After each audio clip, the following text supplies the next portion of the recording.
ભાવનગરના ઘોઘા તાલુકાના ખરકડી ગામે કથિત ઝેરી દારૂ પીધા બાદ એક યુવકના મોતની ઘટના સામે આવી છે। 2 દિવસ પહેલા ગામની વાડી વિસ્તારમાં 5 થી 6 યુવકોએ દારૂની પાર્ટી કરી હતી। ત્યારબાદ તમામની તબિયત લથડતા તેમને સારવાર માટે અલગ અલગ ખાનગી હોસ્પિટલમાં ખસેડવામાં આવ્યા। આ દરમિયાન ઉપેન્દ્રસિંહ ગોહિલ નામના યુવકની હાલત ગંભીર બનતા સારવાર દરમિયાન તેનું મોત થયું છે।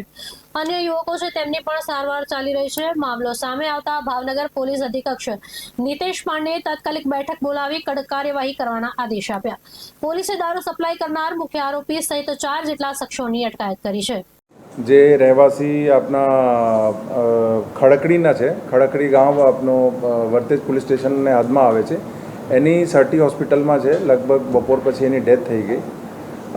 એના સિવાય સર્ટી અને સાથે સાથે શહેરના લગભગ 2-3 હોસ્પિટલમાં બીજા બપોરથી લઈને અત્યાર સુધીમાં લગભગ 6 લોકો જેવા બીજા લોકો પણ એડમિટ થયા છે।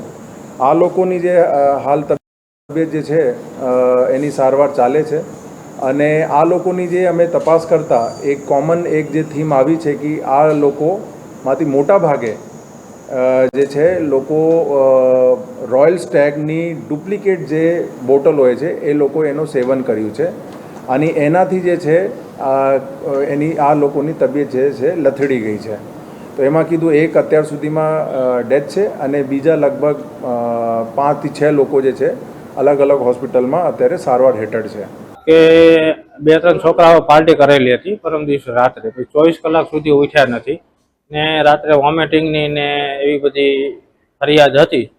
તો જાણવા એવું મળ્યું છે કે જે પાર્ટી કરી હતી એમનો કોઈ ગામમાંથી દારૂની બોટલ લીધેલી અને 16 તારીખે સાંજે પીધેલ અને પછી આ બધો પ્રશ્ન થયો ને અત્યારે ક્રિટિકલ હાલતમાં મારા કાકાના દીકરા ઉપેન્દ્રસિંહ ચંદ્રસિંહ ગોહિલ હાલ એમઆઈસીયુમાં ભાવનગર સર્ટી હોસ્પિટલમાં દાખલ છે।